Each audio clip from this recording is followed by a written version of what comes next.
Well, hello, this is the talk for St. Christopher's Church, Leicester, Worship at Home for Sunday, the 3rd of May. The passages for today are the entirety of Psalm 23 and also John chapter 10, verses 1 to 10. So if you haven't yet read them, pause this video, read them, and then press play. It's a joy to be able to talk from these past two passages today because these are passages which warm our hearts, aren't they? We've got caring shepherds. We've maybe, depending on how imaginative you are, got lovely, fluffy, bright white sheep leaping through green fields. And we've definitely got precious words which tell us that God, our shepherd, really does care for his flock. One of these passages is, of course, the very well-known Psalm 23. And it's so well-known that there is not just one, nor even two, but there are three well-known hymns based on it. Now, don't right now get lost trying to recall all three of those hymns. There might even be more than three. Maybe think about it over lunch. Perhaps sing them a little bit later today as well. But right now, let's just acknowledge the comfort we find in these words. The Lord is my shepherd.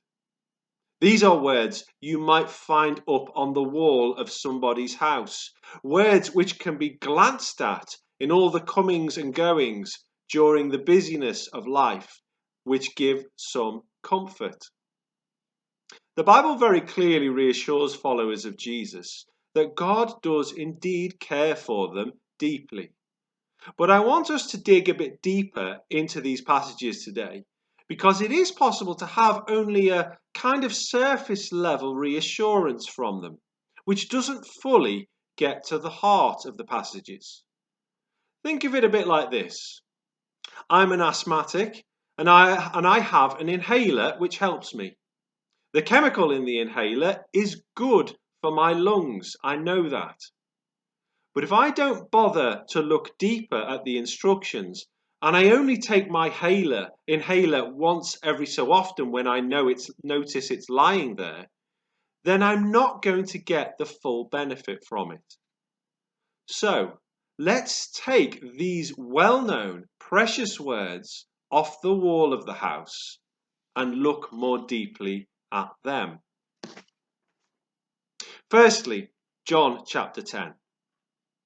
I want us to see here that there is safety, goodness, and life to the full in being part of God's flock, and that we become part of God's flock only through faith in Jesus Christ.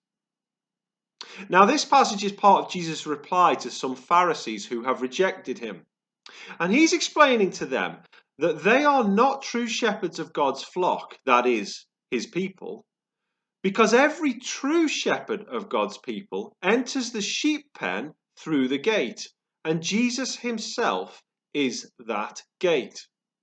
Those who claim to be religious leaders but do not believe in him are no real shepherds at all, but a danger to the flock, climbing over the wall into the sheep pen. You can almost imagine them sneaking in at night, wanting to steal or destroy.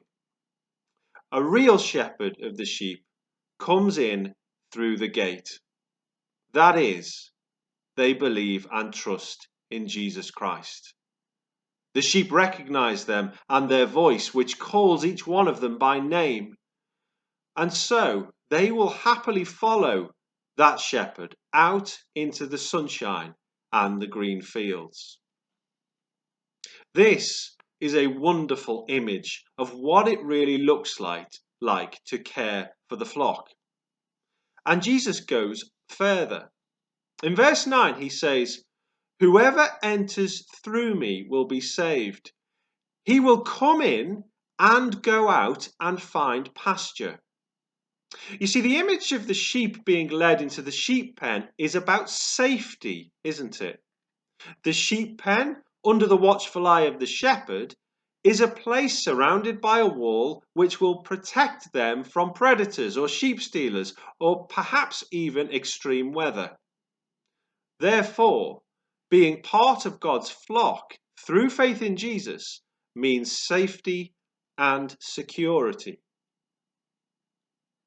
But then there's the going out part as well. Here the sheep are led out of the sheep pen into the fields where they can find pasture, as Jesus describes, where there is fresh grass and maybe also lovely sunshine and fresh water supplies. This is a picture of being provided for by God, of followers of Jesus receiving all that they need to really and truly live. So there is safety in the sheep pen and there is supply, there is abundance out in the fields, there is pasture. And this is a picture of the life that Jesus speaks of in verse 10. He says there, I have come that they may have life and life to the full. And this life is available for anyone today who will join God's flock through faith in Jesus Christ, who is the way in. He is the gate. Through him, we receive safety, goodness, supply, life in abundance, a coming in and a going out, now and into all eternity. And our other Bible passage, Psalm 23, has a very similar feel, except for the fact that the psalm also describes King David, who is the author of the psalm and is represented by the sheep in the psalm, as going through the valley of the shadow of death.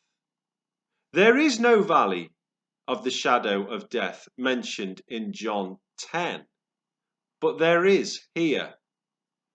So having seen that there is safety and goodness and life in being part of God's flock through faith in Jesus, we also need to see in Psalm 23 that very definitely those things are there as well, but that also that those things can be experienced wherever our shepherd may lead us, even in dark valleys. We know the first few heartwarming verses of the psalm. The Lord, who is the shepherd, leads David the sheep to pasture, to still waters, to a restoring of his soul. It's beautiful. It's precious.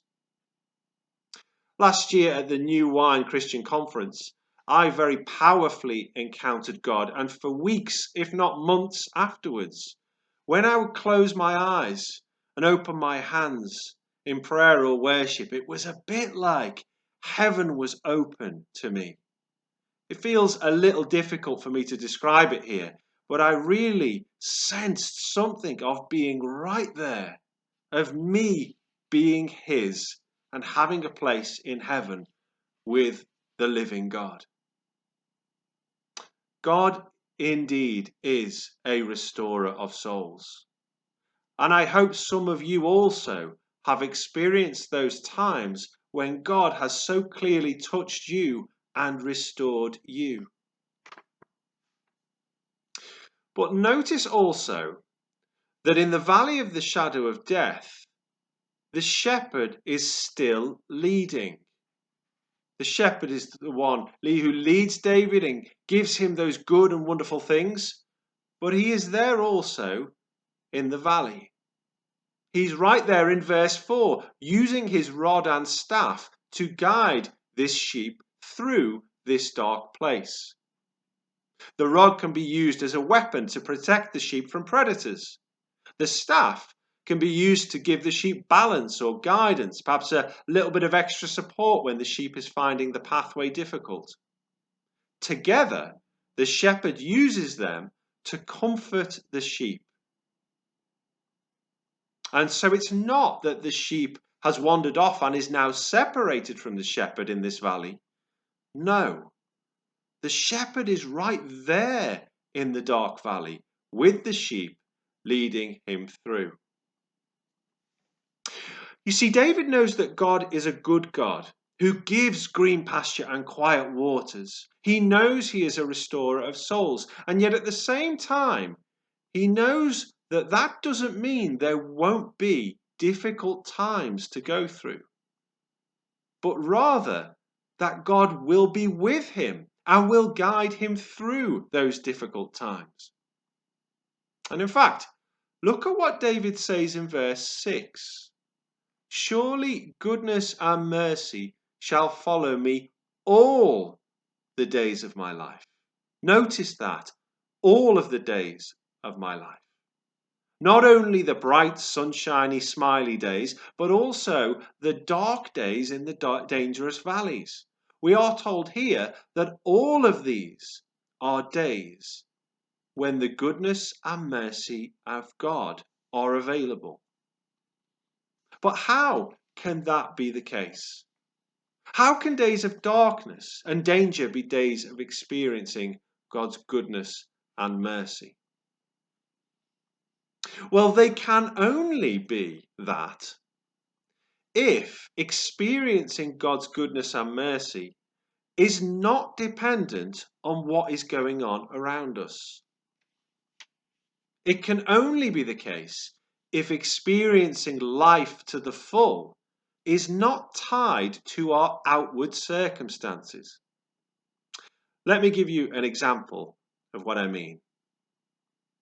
Some of you might have heard of a Romanian, I think, church pastor called Richard Wormstadt, a man who was imprisoned for his faith for 14 years by the communist government there. And for 3 of those years, he was held in solitary confinement, stuck in a cell almost all of the time. He could not see his family. His food was at times drugged to mess with his head. And at times he had to eat like a dog because his hands were tied together or handcuffed together. He also faced torture. What was going on around him was terrible. The outward circumstances of his life were awful. And yet Richard Wormstadt spoke of experiencing God's goodness and mercy even in that place. I watched a video in which he stood in a prison cell and explained what it was like for him. And he was very honest about experiencing times of despair at not being able to see his wife and son. But also at one point in the video, he started to dance. And he danced because he was describing how there were times in the prison cell when he had such a sense of the joy of the Lord that he just had to dance. He said, if I remember rightly, you would feel that your heart would be wrenched into pieces if you would not dance. If you would not dance for joy, so great was the joy. How is that possible? How is it possible to experience that in such a dark place? Well, because experiencing God's goodness and mercy are not tied to the circumstances of our lives. They can break into a Christian's life anywhere at any time. All through those years, Richard Wormstadt had direct access to God and his goodness through faith in Jesus. John 10 and Psalm 23 teach us that there is goodness and mercy and life in abundance available no matter what the outward circumstances of our life are. And that means it's possible to dance for joy in a prison cell. That means even on dark days, we can experience God's goodness and mercy. But the thing is, if you're anything like me, that's not your automatic knee-jerk reaction to dark days. Instead, when those difficult days arrive, you kind of put your relationship with God on hold whilst you try and sort everything out yourself. And once you, to some degree at least, have managed to pull yourself out of that difficult time through your own efforts, you feel you're now ready once more to turn your attention to God. This way of thinking is a struggle for me. It's one of my shortcomings. When things are easy, praise the Lord. When things are difficult, it's like, hold on a minute, Lord, while I sort this situation out. I'll be back in a minute. When you think about it, that approach is outrageous. And it shows that we don't actually trust God at the deepest level. We trust ourselves at those times to lead us through the dark days, but maybe not Him. And as a result, we miss out on going deeper with Him because we don't trust Him to lead us. But the second response to facing difficulty is to be so shocked and surprised that it's happening to you that you start to doubt God, or you get angry and resentful at Him because He's allowing you to go through it. This response expects God to be in control of everything. And it isn't so much about relying on yourself, but it doesn't fully understand what God's goodness and mercy actually is. It doesn't understand that experiencing God's goodness and mercy is not tied to our outward circumstances. This response expects God to remove every challenge or difficulty because it thinks God's goodness and mercy is simply about Him giving us a life of sunshine and smiles all the time. This approach misses out on what life to the full really is, misses out on experiencing God's goodness, faithfulness, and care through the darker days, rather than removing them completely. Both of these approaches miss something. What we need to understand is that we can trust God to lead us through, always, whether we feel we're in control or not. And we need to understand that His goodness and mercy are available to us when things are not all sunshine and smiles.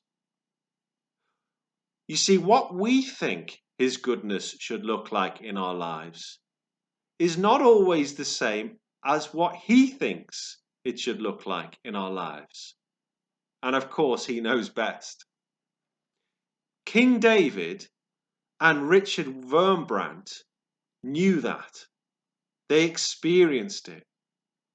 And if we really grasp that, then it will free us up to treat every day, no matter good or bad, no matter what's going on, every day as an opportunity to experience a bit more of the life to the full that Jesus promised.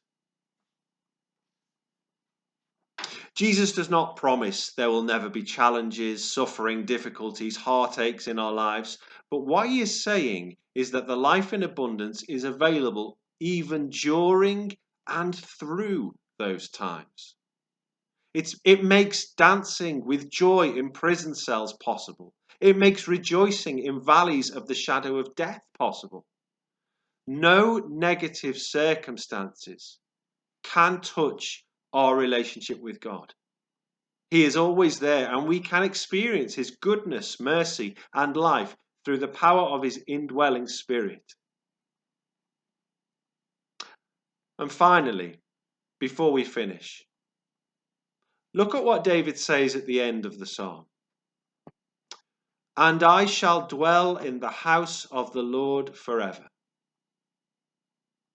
David understood that God was with him every day of his life, and he also understood that whatever came his way, being in the presence of his God was his final destiny. If we have entered through the gate, Jesus Christ, to become part of God's flock, that is our destiny too.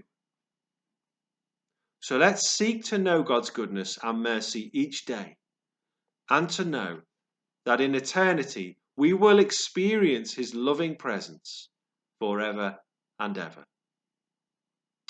Thank you. Maybe take a moment now to pray based on what you've heard.